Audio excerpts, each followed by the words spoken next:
Well, hello, good people. Mark Holmes here, and as always, I want to say thank you all for watching, commenting, subscribing, and being part of the Joe Boo Sports Report. Without you guys, as well as you ladies, you know that this literally does not work. Hope everybody's having a great day. I've been waiting for this for quite a while because I wanted to see how the Jake Ferguson contract was going to break down. And this is one of those ones where you look at it and it says, and you have to say, the Cowboys, this is a great contract for the Dallas Cowboys, as well as for Jake Ferguson, going forward. Now, with this deal, what I want to impress upon you is, well, let's go to the numbers. Contract value is $50 million, $52 million, okay? Fully guaranteed is only $20 million, 20.656. And so the annual payout is about $13 million a year. Not the worst in the world.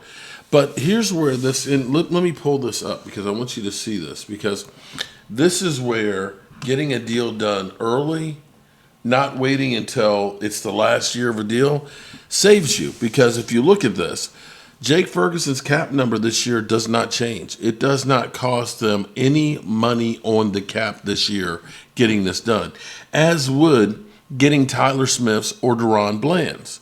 Now, here's where it's going to be really kind of cool, because next year in 2026, we end up having the last of the guaranteed money, $7.5 million, and his cap number is only 10.4.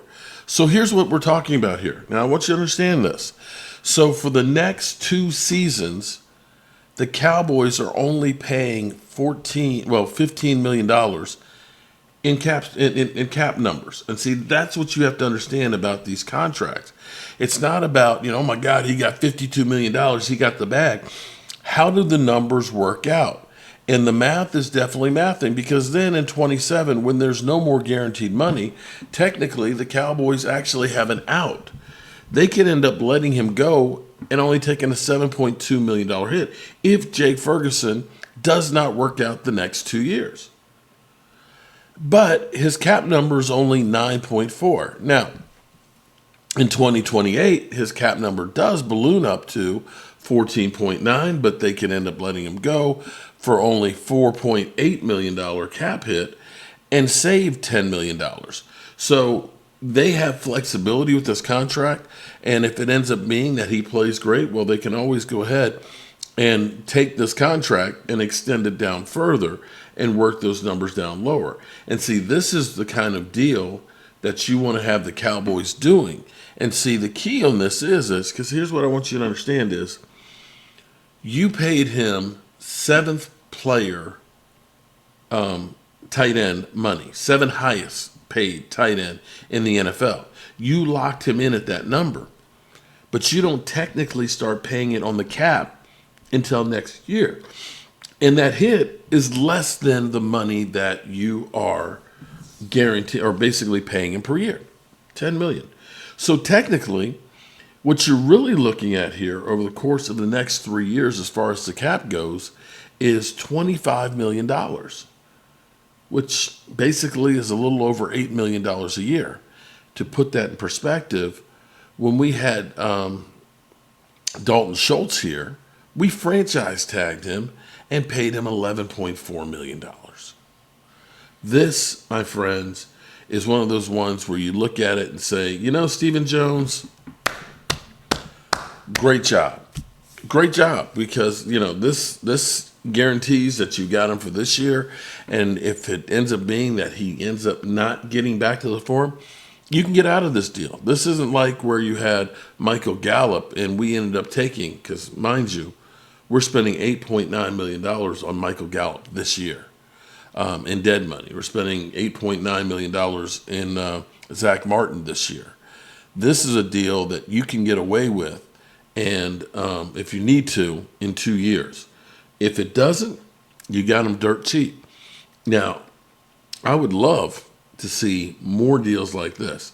And Tyler Smith is one that you would definitely save a lot of money going forward. And I dare say, if the Cowboys, unlike this one, were to get Micah Parsons' deal done, they will gain cap space because you have a hard $24 million.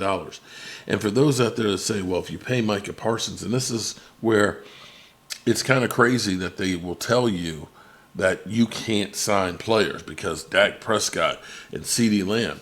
CeeDee Lamb, right now, compensation-wise on the cap, I think he is 12th in the NFL as far as compensation on the cap goes. The Cowboys, when they sign these contracts, they have flexibility to flip the trigger to get money when they need to. They've got $31 million in cap space right now. They'll get about another 10 when they get Micah Parsons done. They can do Tyler Smith's deal right now and use that low number that he has right now to give yourself more time to basically prorate this contract. Lock him in at today's top dollar number, but pay for it in future money when you have more to actually pay for it. And this is where the Cowboys, Stephen Jones is, we don't drag our feet, we got CeeDee Lamb taken care of, and, we got Osa and Digazua, and we got Ferguson taken care of. I don't know what you're talking about.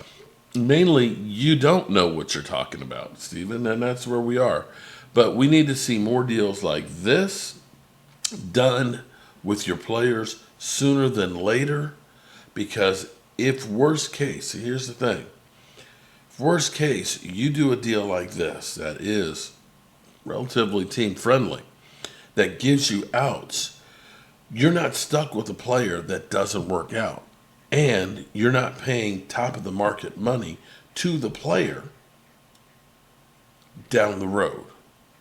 And that's what it's really all about here. Now, again, I'm going to still say Dak Prescott, CeeDee Lamb collectively are $65 million on the salary cap. Not the worst when you consider what those two players are as far as the numbers.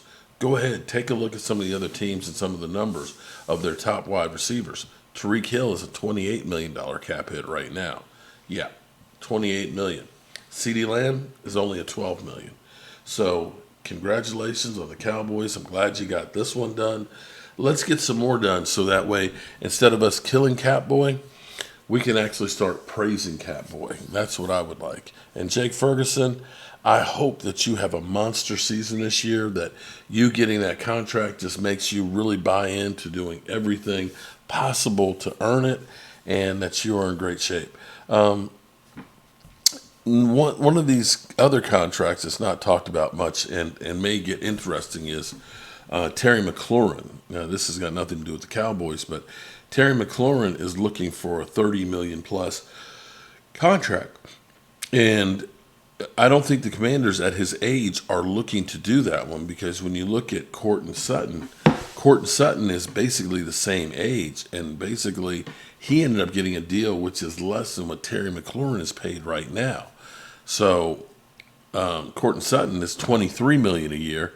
Right now, Terry McLaurin's getting $25, and numbers-wise, you're not far apart between the two. So I don't know that the justification is going to be there for Terry McLaurin to get what he wants, and that's a case where it may really get ugly. It may just really get ugly that Washington is going to dig in their heels and say, "You're old. We're not paying you in the 30s." And Terry McLaurin's going to be like, I have been here and I've done everything. So that's a little bit different than, say, Micah Parsons' situation, where he is still 26 years old and headed into a prime of his career. Alrighty, good people, as always, I appreciate you, and I'll see you soon.